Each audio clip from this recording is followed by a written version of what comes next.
안녕하세요. 내삼글TV의 강진입니다. 내삼글TV는 그동안 저랑 글쓰기를 함께 해오신 분들의 글을 공유하는 채널입니다. 노무현 재단의 강의 내 삶도 글이 될까요? 라는 강의명을 우리 글쓰기 모임의 이름으로 계속 사용하고 있어요. 이 채널에서는 최근에 글을 쓰신 것들을 함께 녹음해서 공유하려고 합니다. 오늘 첫 번째로 소개해드릴 글은 사정수 작가님의 글입니다. 사정수 작가님은 2024년 집 나간 할머니 사정수라는 책을 출간하셨어요.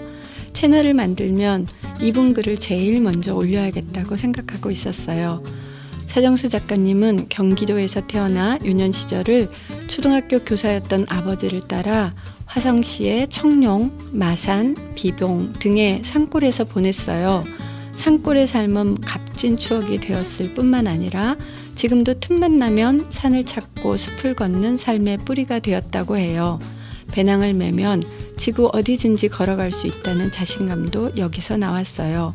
환갑을 넘어 히말라야, 킴리만자로 등반을 시작했고 그동안 58개국을 여행하신 액티브 시니어입니다. 나를 찾기 위해 떠났던 여정을 기록하고 싶어서 8년 전부터 글쓰기를 배우기 시작하셨고 지금도 저랑 글쓰기 수업을 하고 계십니다. 2020년 잡지 좋은 생각 창간 28주년 기념해서 생활 문예상을 수상하셨고 재미있는 글로 라디오 여성시대에도 여러 번 글이 나온 적이 있답니다.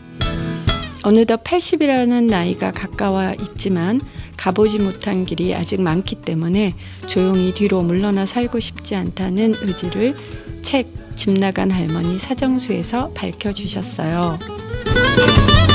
아마 이 글이 업로드 될 무렵엔 독일에 사는 딸 집에서 들으실 수 있을 것 같습니다. 아래 글은 2025년 여름 딸 집으로 떠나기 전에 쓰신 글입니다.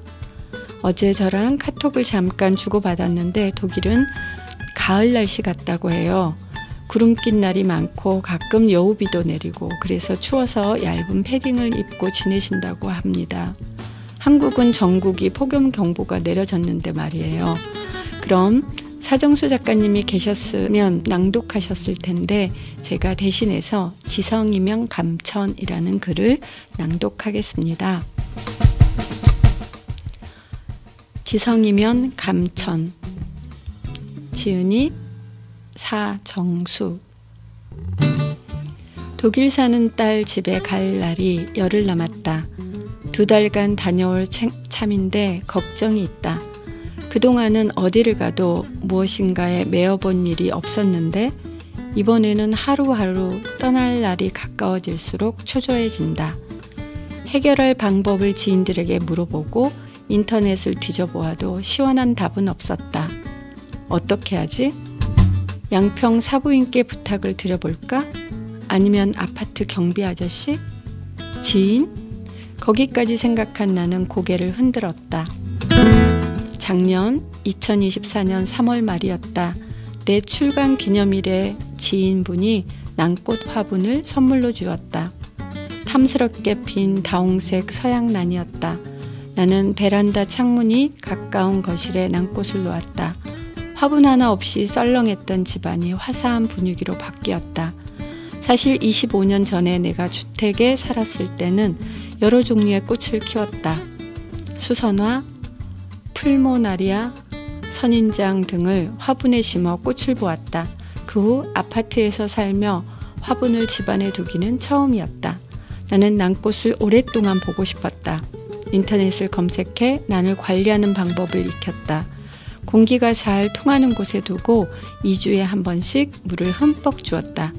꽃대를 받치고 있던 난잎 사이에 물이 고이면 뿌리가 썩는다고 하여 물기를 잘 닦았다.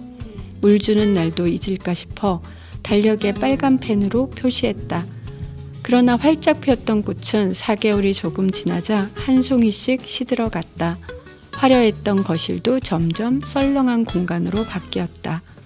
꽃을 볼 때는 좋았다. 그러나 뿌리와 잎만 남은 화분을 볼 때마다 마음이 무거웠다. 잘 키울 자신이 없었다. 원하는 사람이 있으면 줄까 하는 생각도 몇 번 했지만 내 출간 기념일에 받은 화분이라 키워보기로 했다. 꽃대를 받쳐주었던 3개의 넓은 녹색잎은 싱싱했다.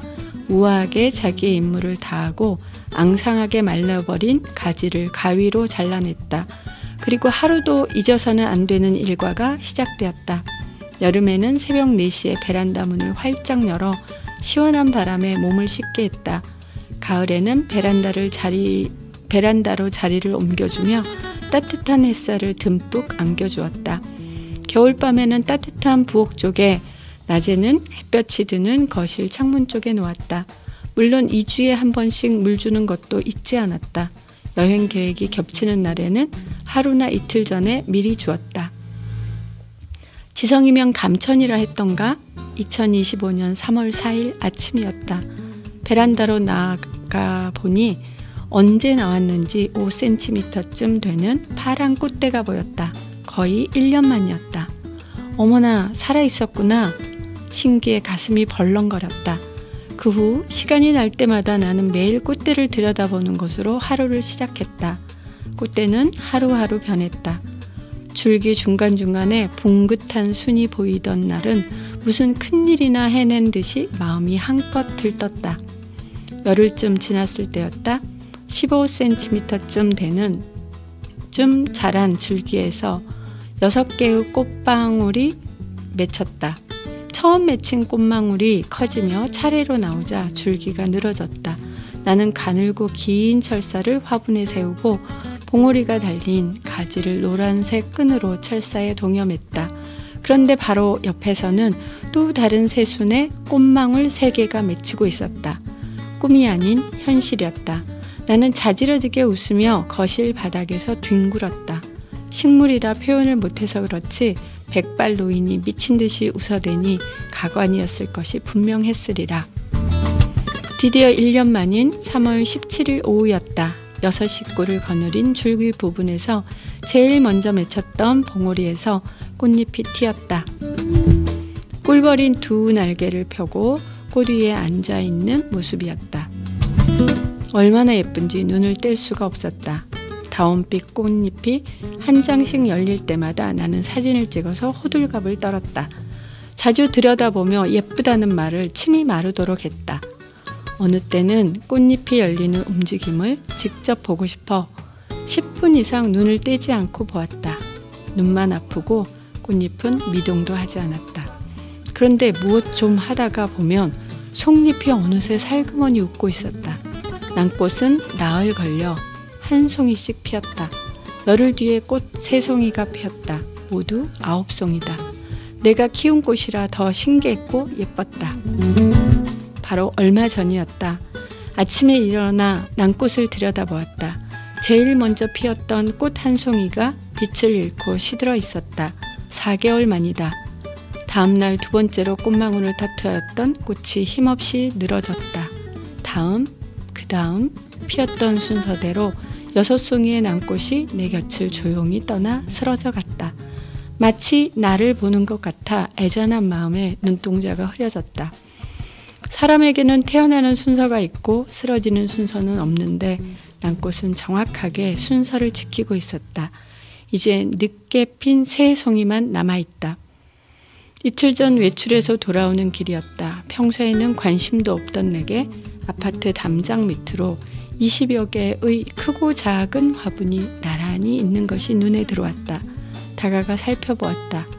몇 톡 누구라고 적혀 있지 않았다. 그렇다면 나도 난꽃을 이곳에 2달만 내놓으면 어떨까 싶었다. 나는 잠시 고민한 끝에 경비실 창문을 노크했다. 이 글을 처음 읽고 떠오른 건 법정 스님의 무소유라는 글이었어요. 그래서 오랜만에 법정 스님의 글을 찾아 읽었답니다. 예전에 곁에 두고 몇 번이고 읽었던 글인데 오랜만에 읽으니까 새삼 신선하고 요즘 가끔 사람들이 미니멀리즘을 말하곤 하는데 소유에 대해 다시 한번 생각해 보게 하는군요. 내친 김에 법정 스님의 무소유의 일부를 읽어보겠습니다.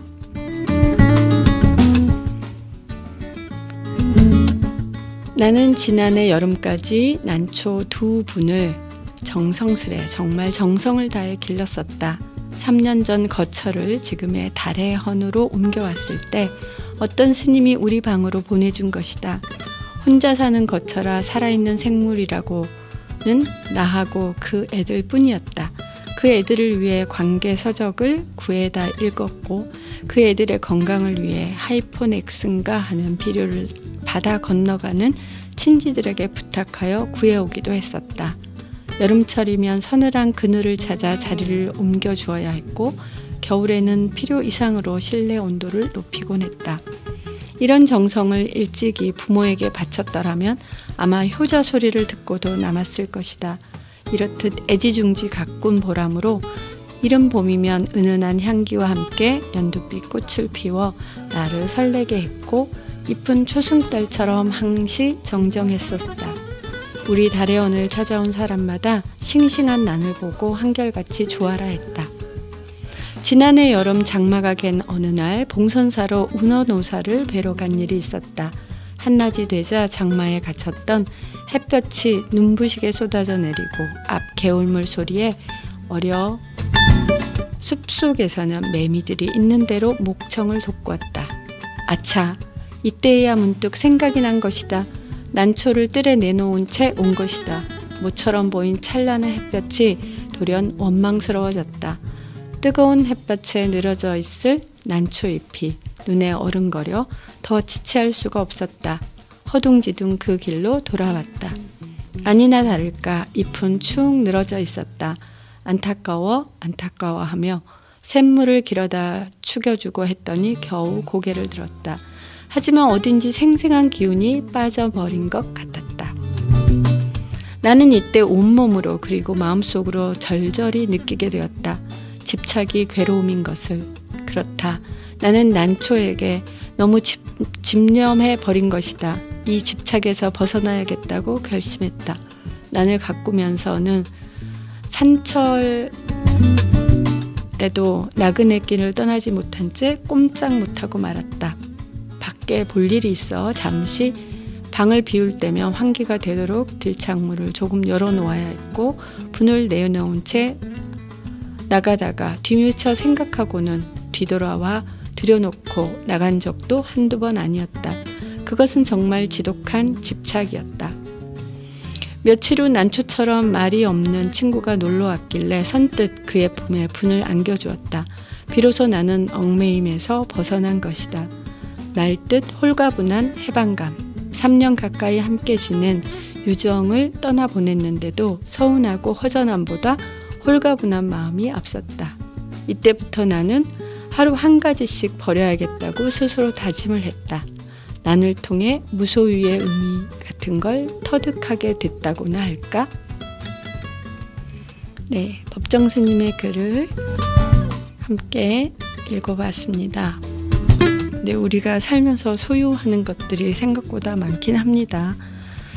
그래서 이렇게 아끼는 물건을 놓고 나갈 때마다 소유에 대해서 한번 좀 생각을 해보게 되는 것 같습니다. 오늘은 사정수 작가님의 글로 말미암아 법정 스님의 글까지 읽어본 좋은 시간이었어요. 소유와 집착에 대해 한 번쯤 생각해보는 계기가 되었습니다. 오늘 내 삶도 글이 될까요? 내 삶글 TV 여기서 마치겠습니다. 다음 시간에 더 좋은 글로 돌아오겠습니다.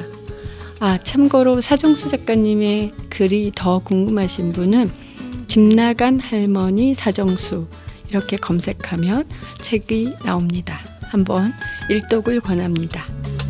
자, 지금까지 핫티 강진이었습니다. 감사합니다.